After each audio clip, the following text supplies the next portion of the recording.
and 15 seconds away from kickoff against the Carolina Panthers. And starting tomorrow, we'll be focusing in on our week one opponent, the Carolina Panthers. But today, my friends, is a day that is dreaded if you are an NFL player. There's so much uncertainty with being an NFL player. You literally, at the drop of a hat, can get a knock on the door, or at the locker, I should say. And it's the Turk that says, Coach wants to see you. Bring your playbook. And you know what that means. You're going to get the talk. We like what you did and everything else. We wish you the best of luck, but we may bring you back and yada, yada, yada, and that's it. Today, a lot of NFL dreams will go by the wayside. Others thought they had the team that they really wanted to be with. Maybe they'll get lucky and get picked up by somebody else. Some of these aging veterans, that guys that have been fixtures on teams, now are being let go by a younger guy. We all think about being a football player and all of the publicity, all the people wanting to see you, getting your autographs, and women want to be with you, hanging out in the club, getting tipsy.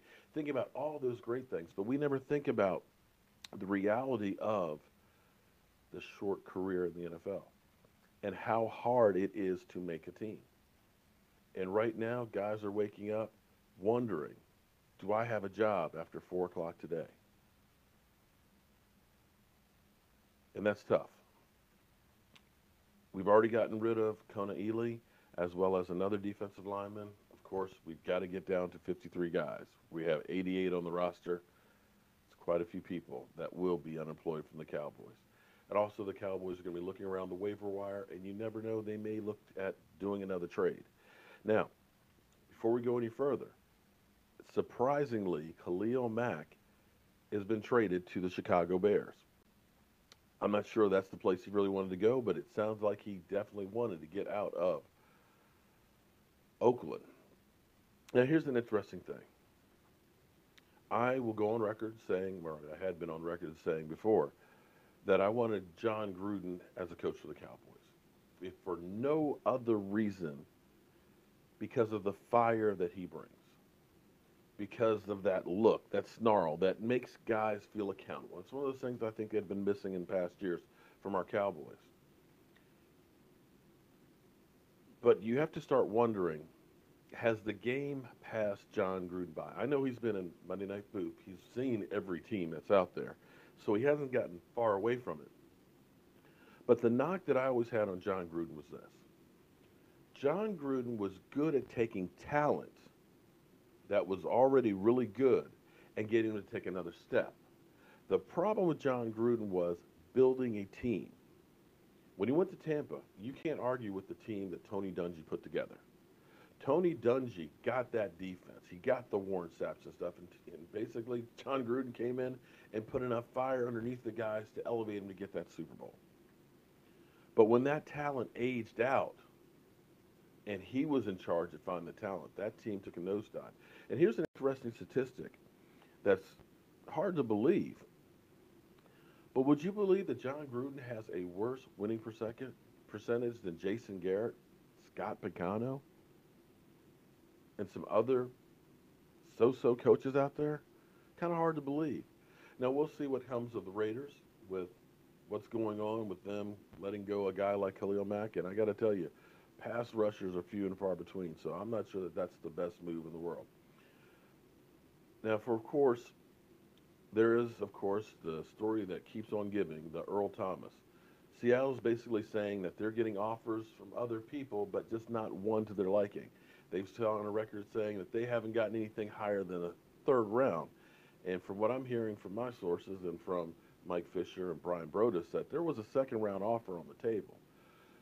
So what you may be looking at is Seattle realizing that maybe they've overplayed their hand trying to get that number one, and realize that Earl Thomas is not going to play for them, and is trying to talk up the price and trying to get the Dallas Cowboys to bite. We'll see if that works out or not for them. I don't know if other teams have really been contacting about Earl Thomas and wanting to give up what they want. But that's the hard thing with trades. When we looked at Dez Bryant, when we looked at DeMarcus Ware and things, everybody says, oh, trade those guys. But when you look at trading a contract, when you look at having to give up draft picks, it's not an easy thing to do to make big trades. Yeah, you can make trades like we did yesterday, Chavez Award for, an offensive lineman and things like that. But when you're talking about stars, it's really difficult to do. And the Dallas Cowboys, I believe, need him, but I believe that they haven't overpaid and they have, basically played this game of chicken about as well as you can play. But in the end, the only ones that can make a deal, Seattle. Earl Thomas can post on Instagram as much as he wants. He can do whatever he wants. We as fans can shout from the high heavens. We know the Cowboys need help at safety. But in the end, Seattle can be just the bad guy and just say, we're not going to trade him. And if he doesn't come in by October 29th, we hold on to you for another year. So it's not a great situation all the way around. Um, Here's an interesting thing because I got a comment yesterday, and thank everybody. We're actually doing this on Vimeo as well on YouTube, both live currently. Hopefully, my sound quality is okay. I'm still learning the system, still getting the bugs and everything out of this. Um, but an interesting comment was somebody talked about our drafting. And I got to tell you, one thing, you can knock the Cowboys for a lot of things.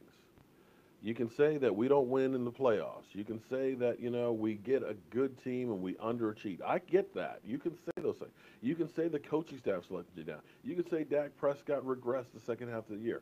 But one thing you cannot say is that drafting is a problem. Nobody has a draft where you get everybody that's on your team. But you look back from years like 2009, where literally 3 years later there wasn't a single player on the team. We're far and away ahead of that curve. Take a look at the Cleveland Doo-Doo Browns. The Cleveland Browns, unbelievably, have traded away 3 top 100 picks for 7th rounders. Let me say that again. 3 of their picks that they had in the top 100 picks in the draft, they have now traded off their team and in return got 7th round picks. Now, you can talk about their drafting, but when you look at the talent that's on this team isn't built by free agents. This team has been developed by homegrown and home-found talent. The 2016 draft alone, where you got a Zeke Elliott, where you got a Dak Prescott, a franchise quarterback in the 4th round, one of the top running backs in the same draft, and all of a sudden you really have to start looking at this draft differently if Jalen Smith is as good as advertised. He can be one of the top linebackers in the NFL. I know we've only seen him in preseason, but the fact that he made 88 tackles on one leg, it was never a matter of him not having instinct. It was basically he couldn't get there with strength.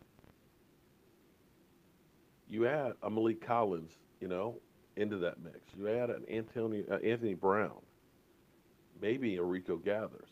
That's not a bad haul for a draft. And to me, a draft that is successful is you get 1 impact player, you get 2 starters, you get a special team standout, and you get depth. If you get all of those things in a draft, you had one hell of a draft. So think again before you start talking about the Dallas Cowboys drafting.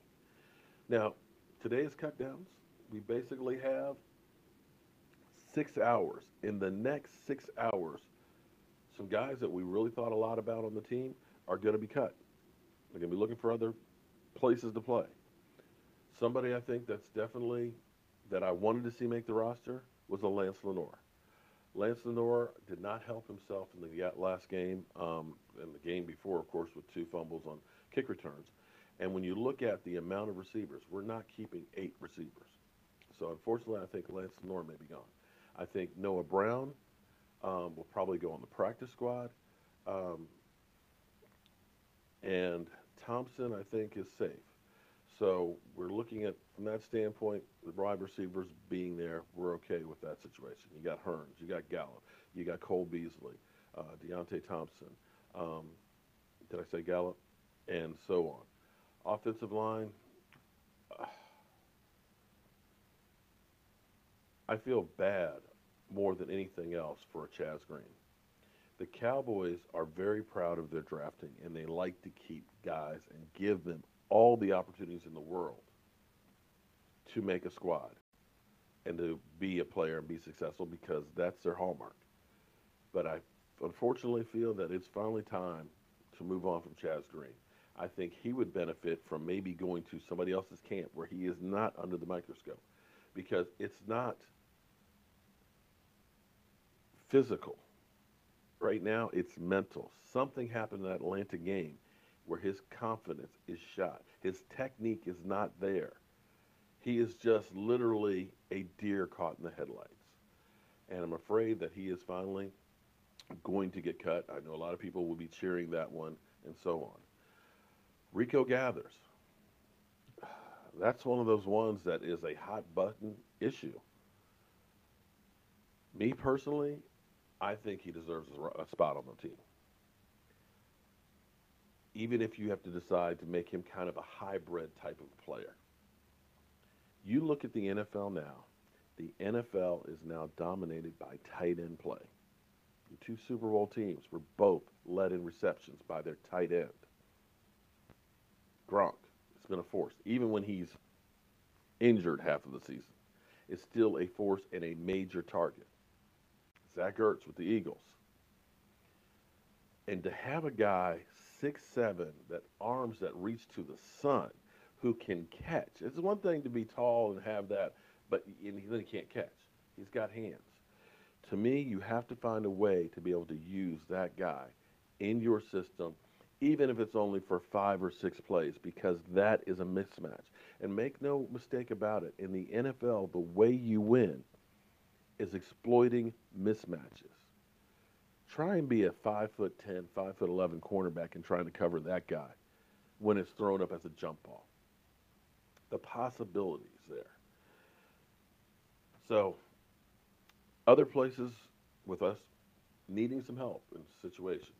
We don't know about Earl Thomas, but you can best believe the Cowboys are right now, everybody's up. Everybody's had their coffee this morning, and they are watching closely every single player that's being cut because we definitely need some help at center. We definitely, without a doubt, need some help at safety. And you might even be looking at a tight end out there as well because I got to be honest, nobody has wowed me on the tight end front. So, guys, thank you all for being part of the Don't Sleep on the Dallas Cowboys report this morning. Hold on tight because there's going to be a lot of activity that's going to be going on. And as always, keep spreading the mojo. I'm Mark Holmes with my buddy Cowboy Joe Boo.